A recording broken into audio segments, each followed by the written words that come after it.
सुंदरनगर एक छोटा सा गांव था जो कि मैदानी इलाके में होने के कारण धूप में अच्छे से तप जाता था। गर्मियों की चिलचिलाती धूप में दोपहर के 12 बजे सोनू अपनी सहेलियों के साथ बाहर खेल रही थी। तभी एक आइसक्रीम वाला वहां आता है। आइसक्रीम ले लो, आइसक्रीम आइसक्रीम। सोनू अंदर जाकर अपनी माँ से जिद करती है। माँ, मुझे भी आइसक्रीम खानी है। बाहर सब आइसक्रीम खा रहे हैं, मुझे भी खाने को दो ना। सोनू बेटा जिद नहीं करते, अभी पैसे नहीं है, जब होंगे तब दिलवा दूंगी। और वैसे भी अब रोटी खाने का समय हो रहा है। आप हमेशा ही ऐसे कहती हो। मेरी बच्ची तो अच्छे बच्चे है ना, मेरी बात मानती है। मैं तुझे फिर कभी दिलवा दूंगा। हाँ सोनू, चल बहू खाना लगा दे, इसे भूख लगी होगी। वैसे क्या बनाया है खाने में? माँ जी सब्जी तो कुछ थी नहीं, रात की दाल बची है, उसी को रोटी में खा लेंगे। ठीक है ले आ। सुमन सबको खाना परोसती है, लेकिन जैसे ही रमेश पहला निवाला मुंह में डालता है तो कहता है, छी, ये तो बासी हो गई है, इसमें से तो बदबू आ रही है, कोई भी मत खाओ। शायद गर्मी की वजह से सब्जी खराब हो गई होगी। भाभी, ये इन 4-5 दिन में कई बार हुआ है कि सब्जी खराब हो गई है। एक तो वैसे ही हमारे घर में खाने के लिए कुछ नहीं है, ऊपर से दाल सब्जी तो कभी दूध खराब हो जाता है। मेरी मानो तो अब हमें एक फ्रिज ले लेना चाहिए। फ्रिज का नाम सुनते ही सोनू चौंक जाती है। फ्रिज? हाँ पापा, मेरी सहेली रिया है ना, उसके यहाँ भी फ्रिज है। वो अपने फ्रिज से मुझे कई बार ठंडा पानी, कोल्ड ड्रिंक और तो और आइसक्रीम भी खाने को देती है। वो तो बहुत महंगा होता है बेटी, लेकिन कोई नहीं, मैं मेहनत करूंगा और अपनी गुड़िया के लिए एक फ्रिज ले आऊंगा। लेकिन वो सब तो बात की बात है, लेकिन अभी खाना कैसे खाएंगे हम? बहू, आम का अचार पड़ा है, जरा सा उसी को ले आ, हम सब उसी में छुआ छुआ कर खा लेंगे। वो सभी उस जरा से अचार के साथ रोटी खाते हैं।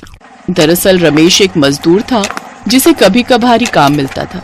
एक रोज वो अपने मालिक से एडवांस मांगकर देखता है, लेकिन वो उसे देने से इनकार कर देता है और मजदूरी के 200 रुपए ही देता है।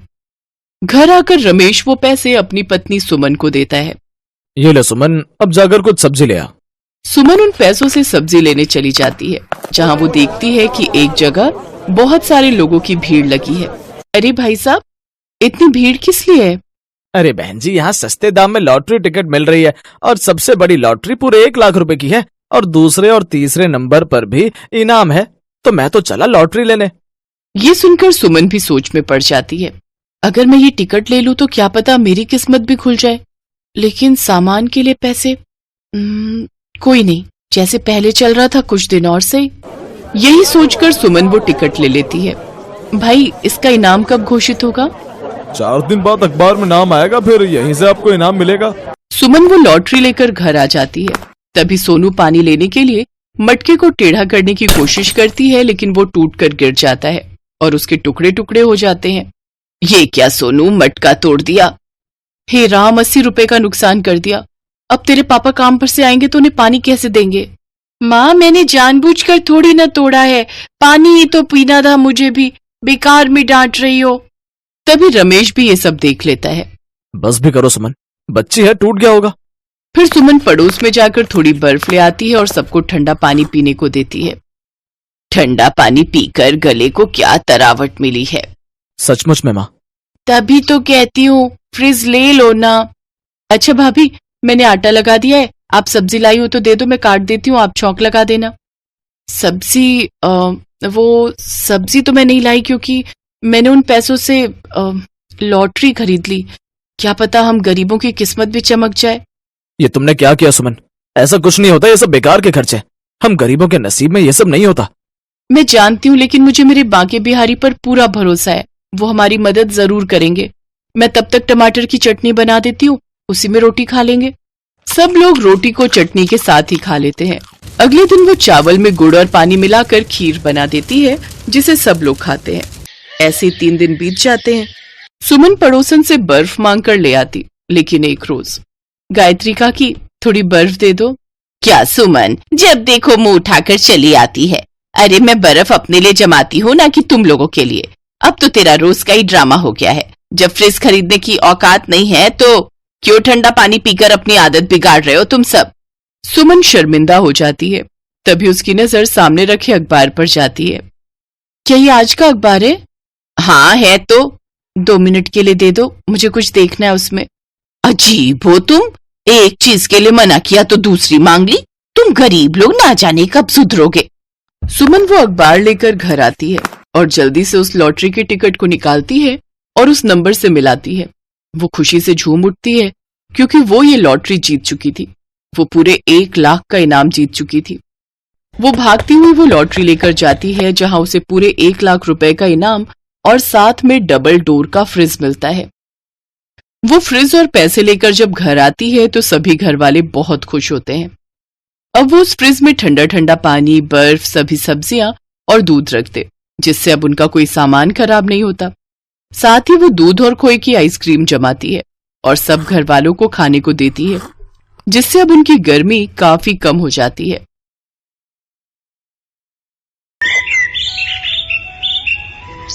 देखिए, मैंने आपको पहले ही कहा था कि इनका ख्याल रखिए, वरना मौसम बदलते ही इनकी तबीयत और खराब हो जाएगी। जी, अब मैं क्या करूं डॉक्टर साहब?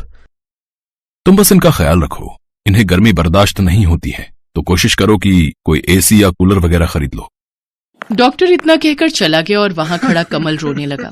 कमल बहुत ही गरीब था। वो मजदूरी करता था और बड़ी मुश्किल से अपना घर चलाता था। कमल के घर में उसकी माँ के अलावा उसकी पत्नी पल्लवी रहती थी। कमल की माँ को गर्मी बिल्कुल बर्दाश्त नहीं हो पाती थी। जरा सी गर्मी बढ़ने पर उनके हाथ पैर सूजने लगते थे और पसीने की वजह से पूरे बदन पर अजीब से धब्बे बन जाते थे। ये हर बार की कहानी थी, लेकिन बढ़ती उम्र के साथ कमल की माँ की हालत अब और ज्यादा खराब होने लगी थी। बस कीजिए, आप इस तरह रोइए मत। रो नहीं तो और क्या करूं पल्लवी? क्या बताऊं डॉक्टर साहब को कि अपनी माँ के लिए एसी तो छोड़ो, एक कूलर तक खरीदने की औकात नहीं है मेरी। इसमें आपकी कोई गलती नहीं है। माँ जी के इलाज के लिए जो कर्ज लिया है उसकी किश्त भी तो आप ही भर रहे हो ना, तभी ये दिक्कत है, वरना तो।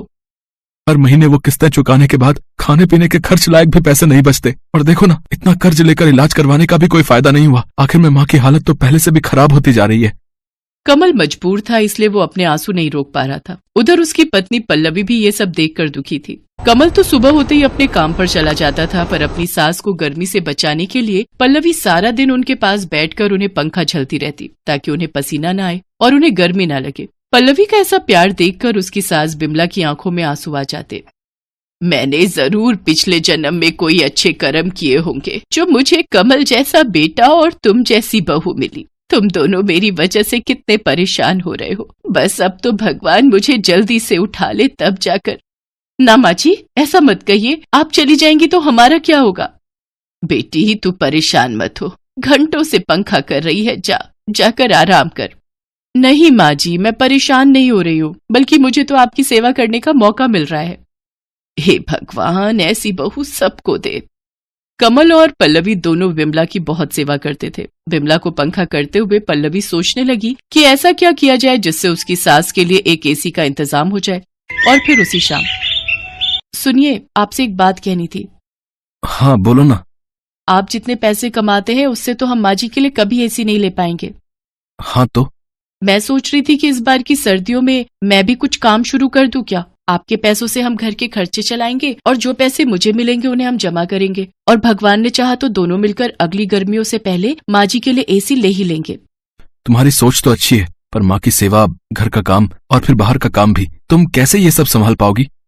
उसकी चिंता आप मत कीजिए। आप भी तो दिन रात काम करते हो ना, तो थोड़ी सी मेहनत तो मुझे भी करनी चाहिए।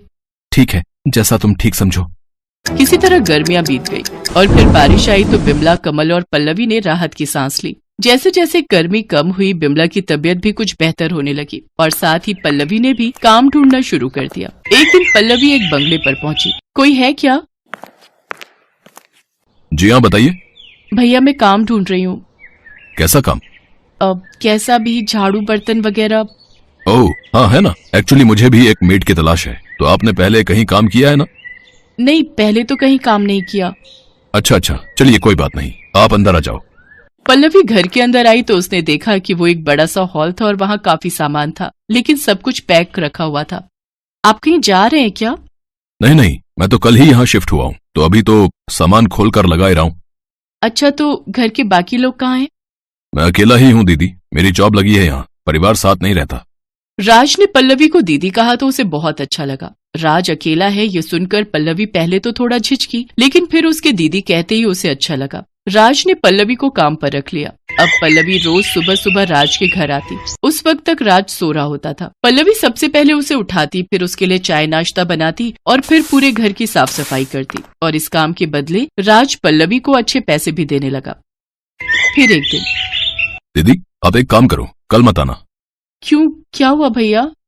अरे आपको काम करते करते हफ्ता हो गया, तो एक छुट्टी तो बनती है ना हफ्ते में, वरना आपकी सास आपसे नाराज हो जाएंगी। नहीं होंगी भैया, मेरी सास बहुत अच्छी है, कभी मुझ पर नाराज नहीं होती। अब वैसे ठीक है, मैं कल नहीं आऊंगी।